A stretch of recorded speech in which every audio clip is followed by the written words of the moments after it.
कृपया भूतले श्रीमते भक्ति वेदांत स्वामिन इति नामिने नमस्ते सरस्वती देवी गौरवाणी प्रचारिणे निर्विशेष शून्यवादी पाश्चात्य देशतारिणे जय श्री कृष्ण चैतन्य प्रभु नित्यानंद श्री अद्वैत गदाधर श्री वसादि गौर भक्तवृंद हरे Krishna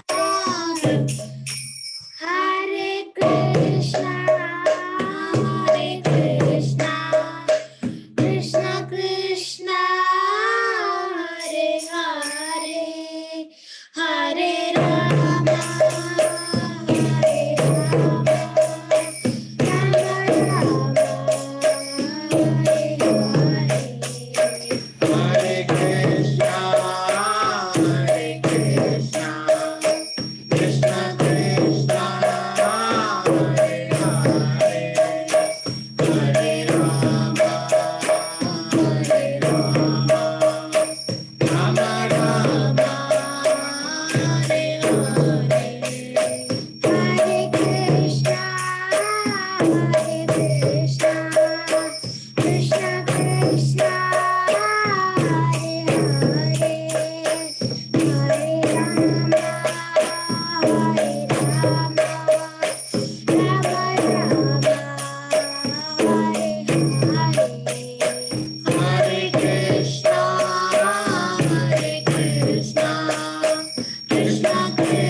Krishna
Hare Krishna Gaurangi.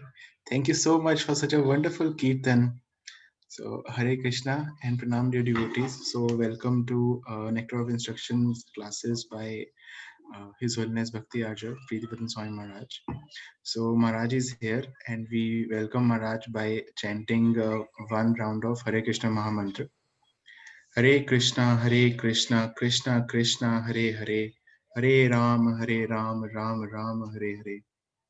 Hare Krishna Maharaj, Dandat Pranam. Hare Krishna. Yes. Just trying to figure out where we actually ended last time. Okay.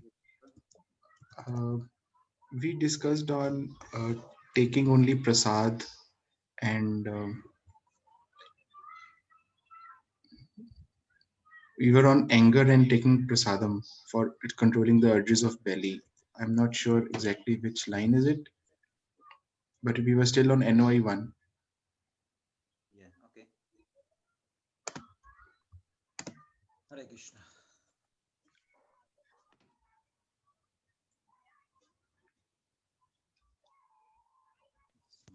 It's blurry or something. Yes, Maharaj? I think the picture seems blurry a little bit. Yes, we are also seeing you a little blurry. I think there is something on the screen, Maybe. but it is fine for us. We are able to see you clearly.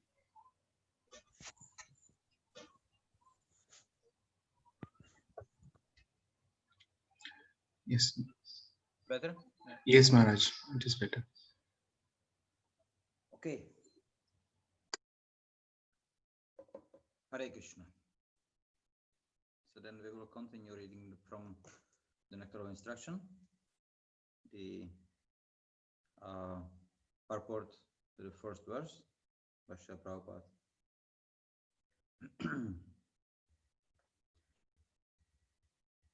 So yeah, we were talking about prasadam, right?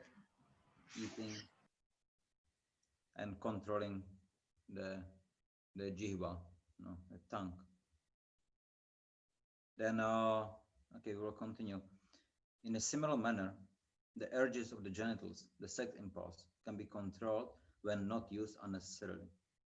The genitals should be used to beget a Krishna conscious child, otherwise they should not be used. The Krishna consciousness movement encourages marriage not for the satisfaction of the genitals, but for the begetting of Krishna conscious children. As soon as the children are a little grown up, they are sent to our Gurukula school, where they are trained to become fully Krishna conscious devotees. Many such Krishna conscious children are required, and one who is capable of bringing forth Krishna conscious offspring is allowed to utilize his genitals. So basically, the genitals can be utilized for procreation. So Garbhana Samskara. We talked about samskaras before, so yeah, we don't have much time to go in details. But Garbhana Samskara, then it's basically it's a system of begetting a child, but at the auspicious time, auspicious muhurta, such a way, so then the time for the child to actually appear, then it's the most beneficial. That's what the samskara, the goal of the samskara is. Then it's recommended. Srila Prabhupada, then he was talking about samskaras, and actually he was talking about Garbharana samskara being the most important one, because this is the way how the jiva gets attracted into the womb of the mother. So this is through the consciousness of the parents, the combined consciousness. So if the parents, right? No, if both of them are conscious of that they would like to have child who will become Krishna conscious, and that they want to help him to be trained in Krishna consciousness, and that's happening at the time of the procreation, so that such jiva will be attracted into the womb, and there is a good chance that the devotee or the baby being born is going to be a Vaishnava. So that should be very much considered. And this is the controlling of the genitals. That there is no for the pleasure, for the sense gratification, but it's for the pleasure of the Lord and of the Vaishnavas.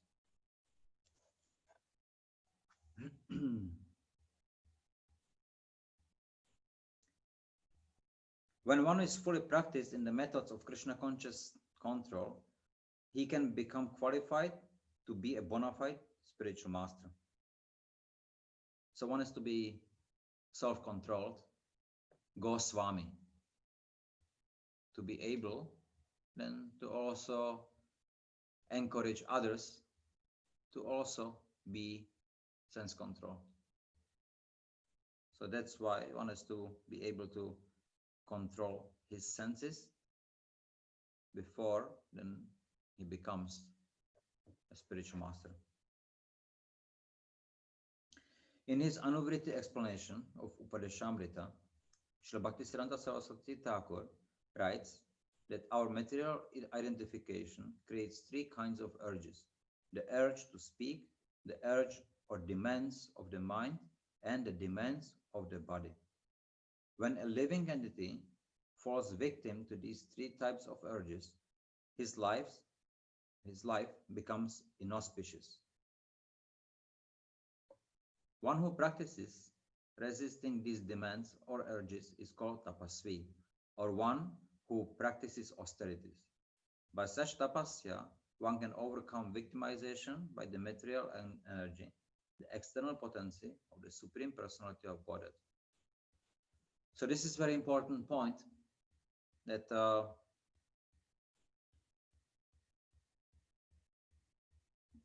tapasya brings results. Now, as Vaishnavas, then Srila Prabhupada didn't encourage us not to do a lot of tapasya. No, we don't have to stand in the water up to the neck in the mid of the winter, or sit surrounded by fires in the summer. No, there is no need for that. Srila Prabhupada, and he encouraged for the devotees, no, tapasya, it's enough when they follow the regulative principles and chant minimum 16 rounds a day. So that kind of tapasya, it's actually tapasya or austerity in more of goodness. It's very much important to set the goal, why you want to do tapasya. Like now, it's Kartik month, right? So then devotees, they may set some austerity. Okay, I take a vow, I'll do this, I'll do that, I'll chant extra rounds, I'll read more Bhagavatam, I will wake up early in the morning, or it can be anything. So that's nice when we set the reason, the goal, the prayojana of why we want to do. So chanting extra rounds, reading Bhagavatam, or waking up in the morning so then you can chant extra rounds. This is for the spiritual, for your spiritual benefit. So that's very good. This tapasya is on the platform of then Shuddha Sattva. We are trying to transcend this material world. It's good. Now, there may be some tapasya. Yeah. Okay, I will only eat once a day. Or no, I will only sleep on the floor. Or can be, I will only take bath in cold water. So these are the sattvic. It's good if it's connected to Krishna. If it saves your time, if it makes you more alert, if it makes you more conscious, if that helps you in your progression in Krishna consciousness, they are good. So it's good.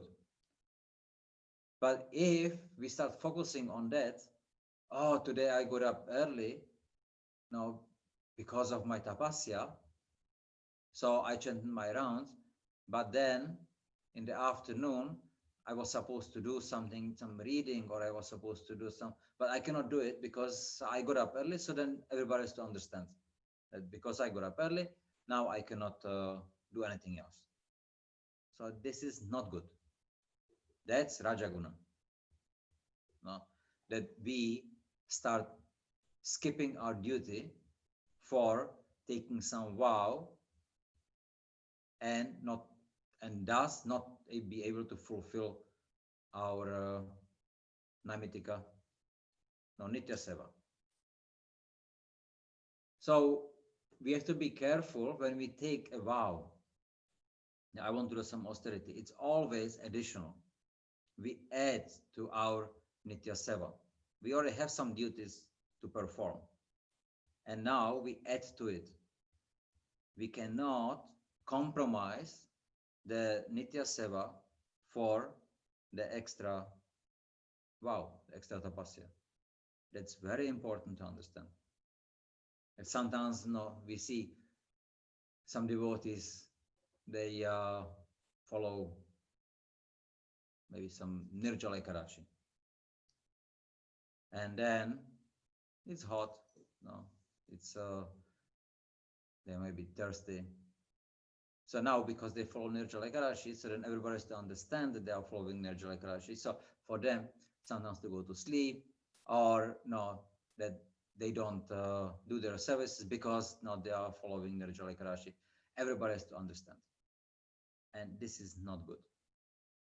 So if you can do the Nirjala Ekadashi, you follow that such a way so it doesn't affect your duties, which you are doing daily, then it's beneficial. It's good. Makes you more, the clear consciousness, gives you more time. And so then you can utilize the time in Krishna consciousness. That's good. But if it's going to take away from, and the focus is, I did Nirjala Ekadashi. I didn't drink any water. I did not eat anything. But during the day, I slept 8 hours. What's the use? There's no point. That doesn't work. So when we are doing tapasya, then we have to know the goal of the tapasya. So that's extremely important. Okay?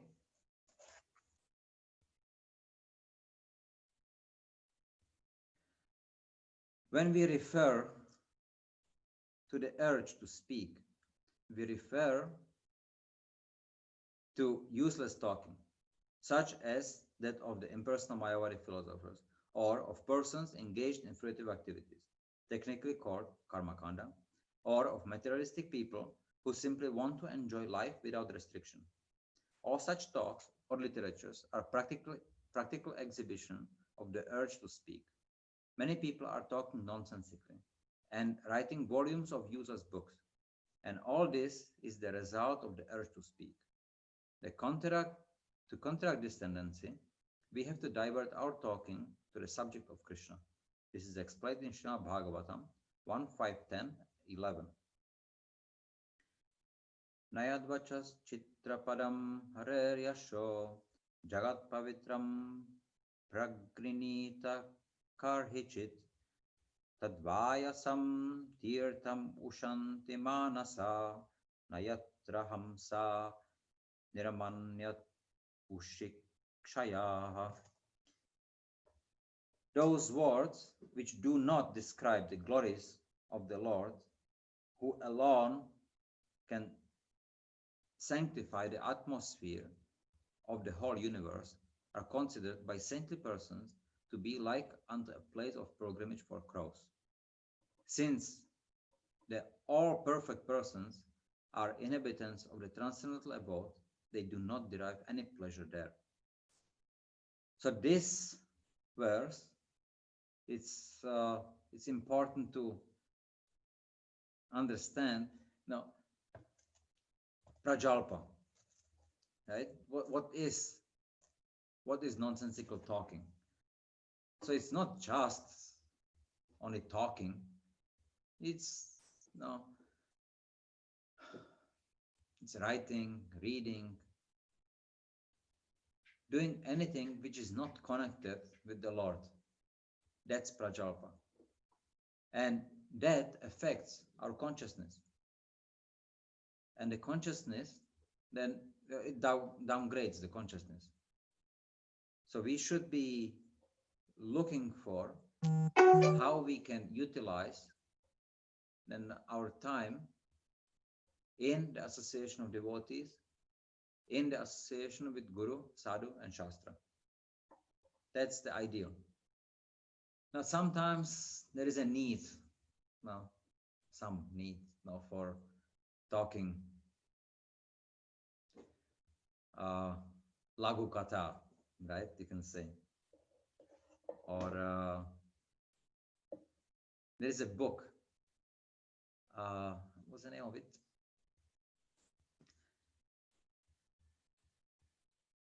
Yeah, the Katamrita Sagar, the ocean of stories. And then that's like the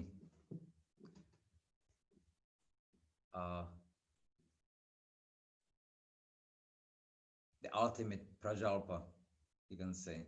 They're like Vedic prajalpa. They have some. From that, the stories of King Vikramaditya and Vetal also comes.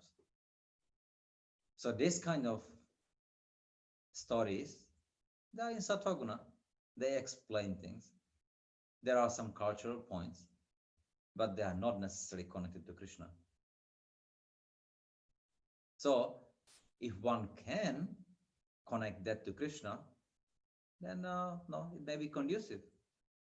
But if one cannot connect that to Krishna, then one should stick to reading then Srila Prabhupada's books. Because these are sanctioned by Guru Sadhu Shastra. They are connected to Krishna. So then we can be fully assured by reading those, we will be associating with the Lord, with the Vaishnavas. So that helps. So we should be looking forward, then reading, discussing Krishna Katha. So then we can maintain our consciousness on the level of, then on the high level. That's,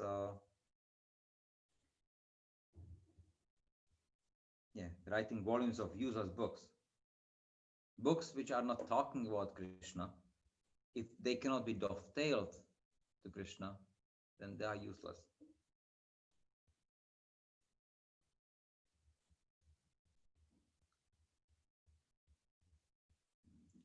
Okay.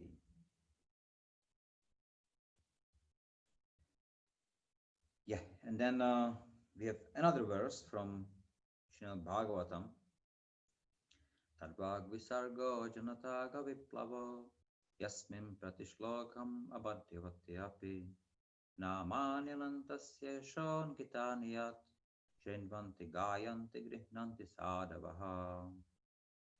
On the other hand, that literature, which is full of description of the transcendental glories of the name, fame, forms, pastimes, etc., of the unlimited Supreme Lord, is a different creation, full of transcendental words, directed toward bringing about a revolution in the impious lives of this world's misdirected civilization. Such transcendental literatures, even though imperfectly composed, are heard, sung, and accepted by purified men who are thoroughly honest. So this is the transcendental literature. That's Srila Prabhupada's purports. That's completely bona fide. To read those, you can be assured that you can maintain your consciousness as Krishna consciousness. So we should be trying to increase the time when we are focusing on reading Prabhupada's books. In the beginning, it may be more difficult.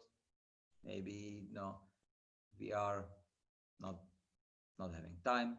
Maybe we are not willing to maybe it's just too much, but we should be trying. So for example, like the Kartik Vrata, then that's a good opportunity. So give yourself, no, the some Vrata, okay, every day I'll read 15 minutes, maybe half an hour if possible, or 1 hour if that's possible, of Prabhupada's books. Read some small books, read Bhagavad Gita, read Bhagavatam. That's the best tapasya. That's the best way how we can utilize our time.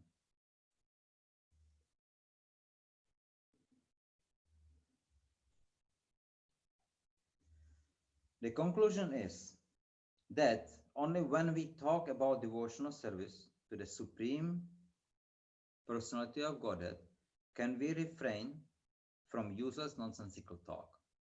We should always endeavor to use our speaking power solely for the purpose of realizing Krishna consciousness. So this is the Vachavegam, controlling the urge of the tongue, speech. And we should be, again, we should know the Sankalpa, we should know why we are doing it. Controlling tongue. If you don't know why, and then just you want to do it for the sake of controlling the tongue, or doing a fast and not knowing why you want to do the fast, what's the result of what you are looking for, and just doing the fast for no reason, it's useless. That's not good. So then we should know why we want to control the body, mind, genitals, the speech, the belly, the tongue. We should know that. And this is what Rupa Goswami explains here. So everything has its own purpose. If we know the purpose, then we can move forward with more force. We can get the results, the proper results.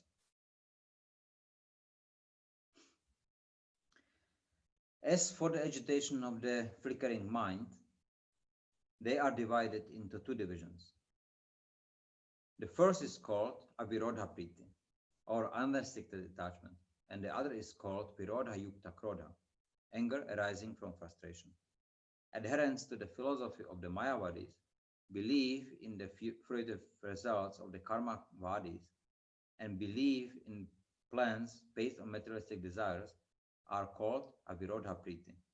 Gyanis, karmis, materialistic plan makers generally attract the attention of conditioned souls. But when the materialists cannot fulfill their plans and when their devices are frustrated, they become angry. Frustration of material desires produces anger. Srila Prabhupada, on many places, he's describing then how does the anger manifest. So kama, krodha, lobha, moha, mada, matsarya. So this is a progression, and I think we also discussed it before. Unfulfilled desires causes the frustration which leads to anger. One is angry that it didn't work his way. Then there is the desire increases. I still want it. So the lust increases. We are trying to find way, how to get it. But at the same time, everything feels like moha. Moha is like a fog. Our vision is clouded. We are unable to see clearly what we should do. Why? Because we are attached to that one thing which didn't work out for us. I'm angry because of that. And now I still want it. So we are going for it. But doing so, one becomes crazy. And then one becomes crazy, one is lost. And then you can see in modern society, no, it's very much applicable. No. One makes plan. Okay, I want to take this job. I want to do that. Okay, so you go, you try for it, didn't work out. So then what to do? I have to do something. So I'll get it anyway. I'll do something about it. And everything else becomes secondary, because now this is the urgent and important thing to do, but you start forgetting other things. And in the process, then one just becomes crazy. You look at people around you, especially like when you are in a big city. Everybody's rushing somewhere. Nobody has time for anyone. Everything is so important and so urgent, has to be done now. So people are crazy. And you see, people become lost. They don't know what they are supposed to do. They don't know how and when. Everything is just about money. I need to make money to maintain my family. No, oh, I lost my job. What will I do now? I need money. No, then because of that, people are crazy. And it's not supposed to be like that. People are supposed to be more focused on their spiritual activities and not to be too much obsessed in making money. So previously, the opulence of the people were much greater. So the basic necessities were available, readily available, cheap. For example, I was reading, was in one cookbook, and that's like around 120 years old. And that lady, she's describing in the cookbook, at that time, that how expensive were sabjis, how expensive was milk.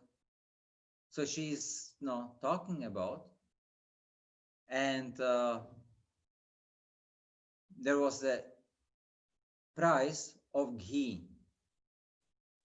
So pure ghee, 1 kilo of ghee was of the same price as 3 liters of milk. So then you can understand that it's opulence. So you have milk, and milk wasn't expensive. It was meant so everybody can have. And also ghee. You have the ghee, which is not so expensive and a good quality. So that's opulence. Now, if you want to buy ghee, so if you buy ghee something for 500 rupees, then you can be sure it's not pure. It's something adulterated.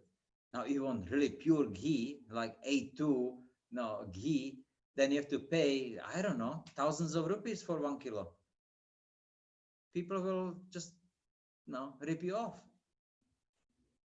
So it's where is the opulence? So modern society, the people became complicated. They are not sophisticated, they are complicated. Everything is complicated now.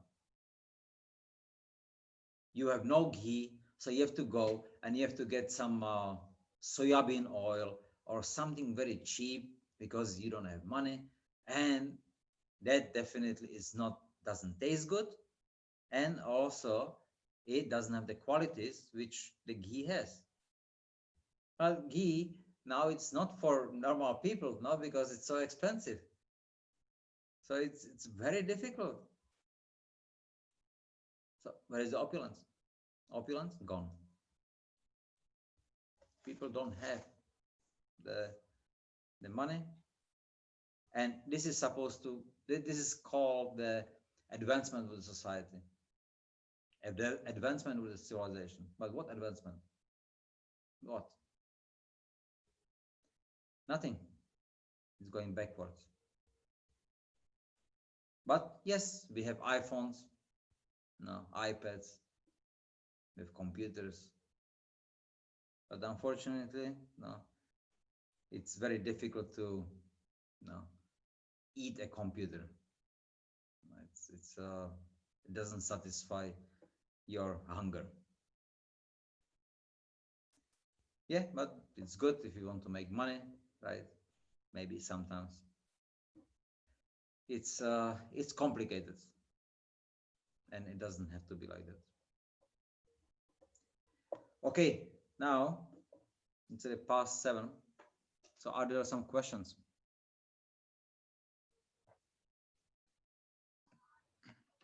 Hare Krishna. Hare Krishna devotees. So if you have any questions, then you may now ask Maharaj, and you may raise your hand or you can put it in the chat.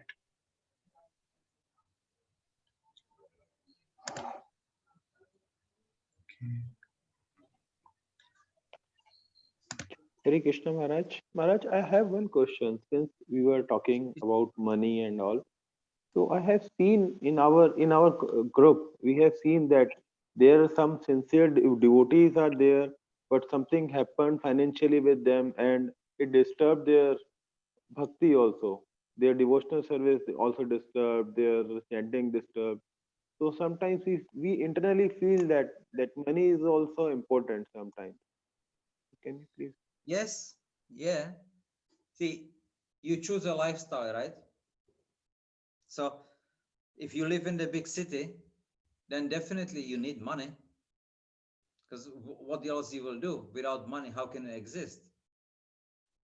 So, and you need children need to go to the school, and you need to pay the bills, and you need to pay for food, and you need to pay rent.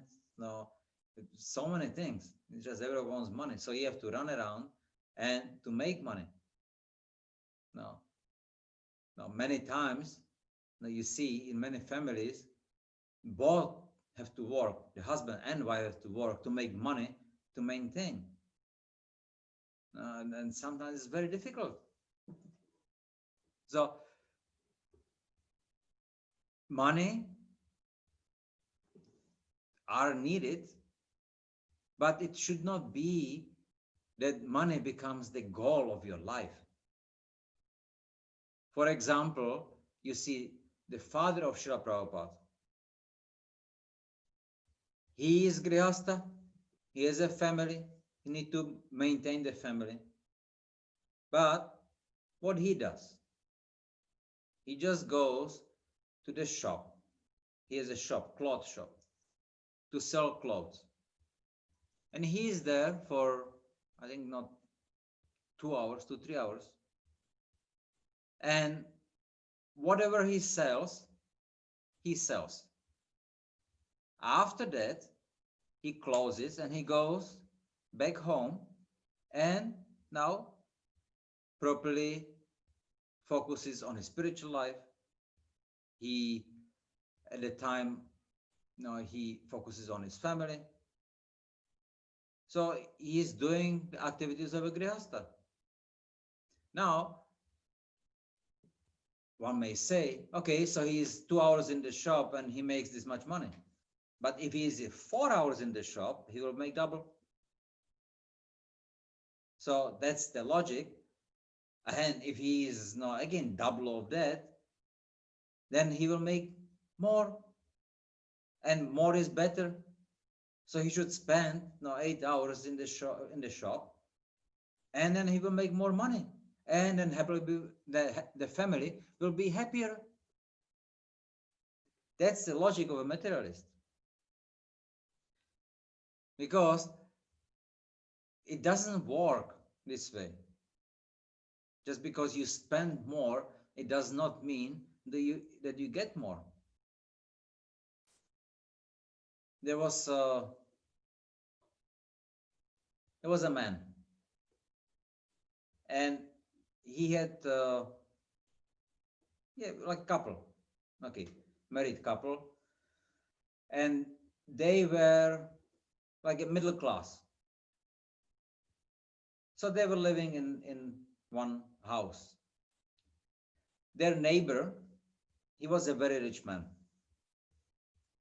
So then the neighbor, he just bought some no, BMW. So okay, no, fine. But the first man, no, he didn't have any like good car. Something like, okay, you can say no, Maruti, something like that. Okay. So now the wife, she could not tolerate it. Hey, you are the husband. You're supposed to you're supposed to produce, you're supposed to give. Look, our neighbor, he has a BMW and we have just Maruti. Come on, get BMW, get something better than he. But we don't have money for that. No, I cannot, no, with my salary, I cannot afford it. Take a credit, no, get a car. Okay, so poor guy, then he goes and he buys the car on credit. All right, now he has a credit and now he has the car. But to pay for the credit, then he needs money. He needs money, he needs to work. So he takes 16 hours of work, 2 jobs. So now you can imagine, even if he takes now 1 hour from his home to the job, to the next job and back, if it's quick, okay, he has a car, so okay, maybe. He has 7 hours left of his day. Of those 7 hours, how much does he need to sleep? No. Okay, if you squeeze it, 5 hours, give him 5 hours to sleep. And he has 2 hours to eat and to interact with his family. Of course, he doesn't give proper amount of attention. So then what happened? When he is working, then his wife is cheating on him. And then after some time of working, then wife left him. So now what he has? He has a credit on him. He has to pay that.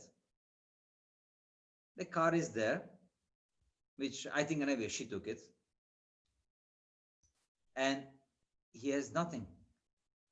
But the debt is now on him.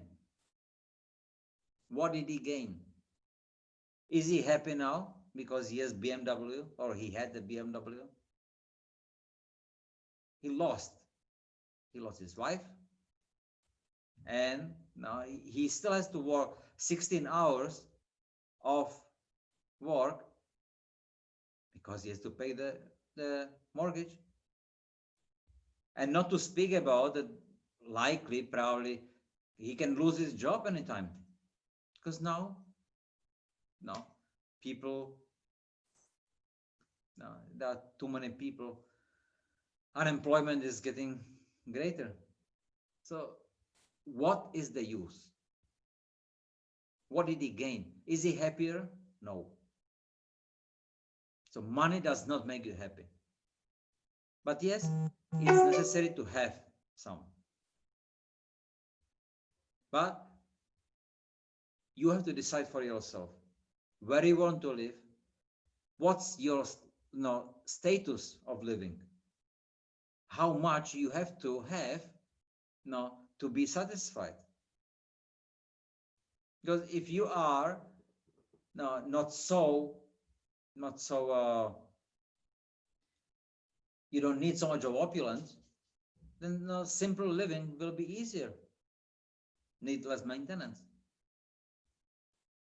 So all that, then you have to consider what makes you actually satisfied. Because only when you are satisfied, you'll be able to focus on Krishna consciousness. If you are not materially satisfied, then even though in Bhagavad Gita it said, right, one of the person who is in distress approaches Krishna consciousness. But I had seen many times devotees who are in distress, they rather go away from Krishna consciousness. Because now I have to take care of myself first, and then only I can do something. This lack of faith. Lack of faith that Krishna will help, that Krishna will provide. And that's our weakness. That's the problem. So we have to develop some faith that Krishna will help, Krishna will provide. And then suddenly we will see that everything is being provided for. So we should base our life on the Ishavasa principle. We should practice Amanina. And then our lives will be happier. Yes? Yes, thank you, Maharaj. Hare Krishna. Hare Krishna, Mataji, Meenakshi Mataji. Hare Krishna. Hare Krishna, Dharma Pranam Maharaj. Thank you so much for explaining the tapasya word.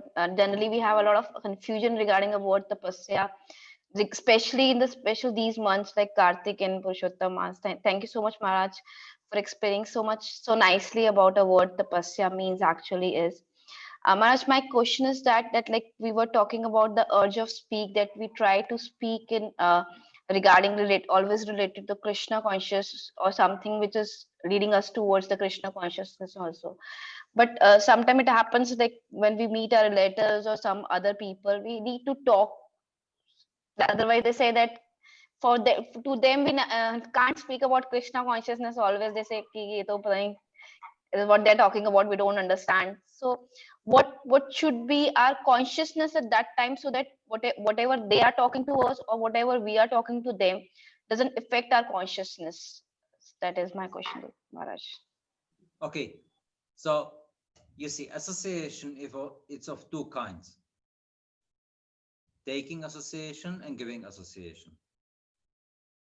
So if you are associating with the people to take their association, that means that they are talking and then you are really like into it, and then you take their mood, your consciousness will get affected the wrong way. If there is a person, right, maybe your friend, and need to talk, so sometimes talking little bit of, you can say, prajalpa, or some like a light talk, you can say, it's not so bad, as long as you always keep the proper consciousness. You are still like, okay, now it's like a relaxed time. Okay, let's talk a little bit, have a little fun. So you relax. That's fine. But then after that, it should be, okay, now that's enough. Now we have to get into something more serious. When you talk to somebody, then try to connect what you talk to Krishna consciousness, some way or other. That will be always beneficial. Like Srila Prabhupada also sometimes used to talk to people, and it seemed kind of like just like ordinary talk. But then he grasped the attention of the person whom he talks. And then he finds a way how to connect some point which they discussed with in Krishna, with Krishna consciousness. And then he takes the connection and starts expanding on Krishna consciousness, bringing back the point of Krishna consciousness to what they discussed. So that way, then the person, he doesn't feel like alienated. He doesn't feel, oh yeah, you are talking something which I don't understand what it is. Okay, better I go. You don't disregard the person, but you are rather trying to show him that Krishna consciousness is pervading everything. Everything has underlining Krishna consciousness. It's everywhere. We just have to find it and pinpoint it to the people. So then, if they want to, they can see it and they will apply it. If they don't want to, then it doesn't matter. You can even put Krishna in front of them and they will reject him. But don't be concerned about these people.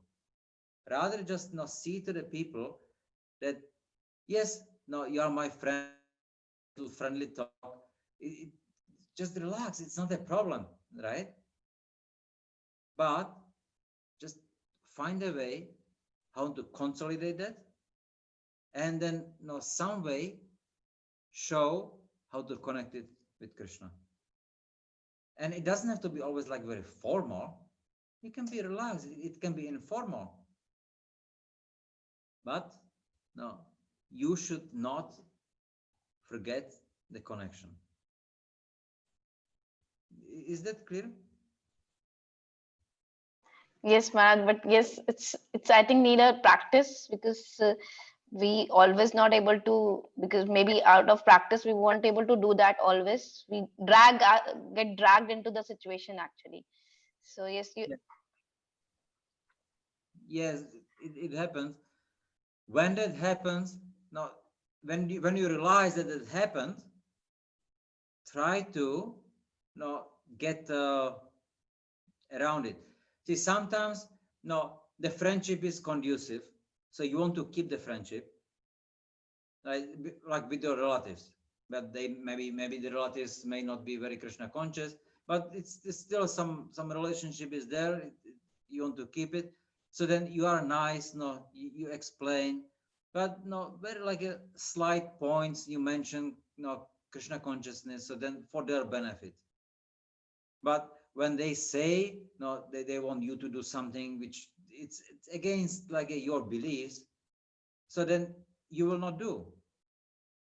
Now, if you see it as something which will very much affect your consciousness, you're not obliged to do that. So you have to see how to maintain that, but at the same time, then rather giving your association to them than taking their association. If you are associating with some senior devotees, then you want to take their association. You're not giving your association, you are taking. But then you go and see your friends and you are going to tell them, oh yeah, I saw that big Swamiji and he was talking about Krishna Katha. So I would like to share that with all of you. So now you are giving your association to them. Both are important, but you have to know when to use them. That's the thing. So association, you can, in your own work, I mean, you go to job, right? And then you have to be with the people the whole day. So you cannot like completely shut yourself down and then not to talk to anyone. You have to talk. But then learn how to give your association to them. So you come and you say, oh, today we were in the temple. Today was Diwali, and we offer such nice lamps. Or we had Dashera, Puja, and then we made so much of prasad. So you come and you give them your association, and they will be impressed. You can have katha, you can talk, but you talk whatever you want. And then people will not consider you as a freak. So that's the important. Like Prabhupada Maharaj, he's alone and he's preaching to many of the demons, and he makes them into devotees because he is giving his association to them. He's not taking the demons association, but they have nice relationship.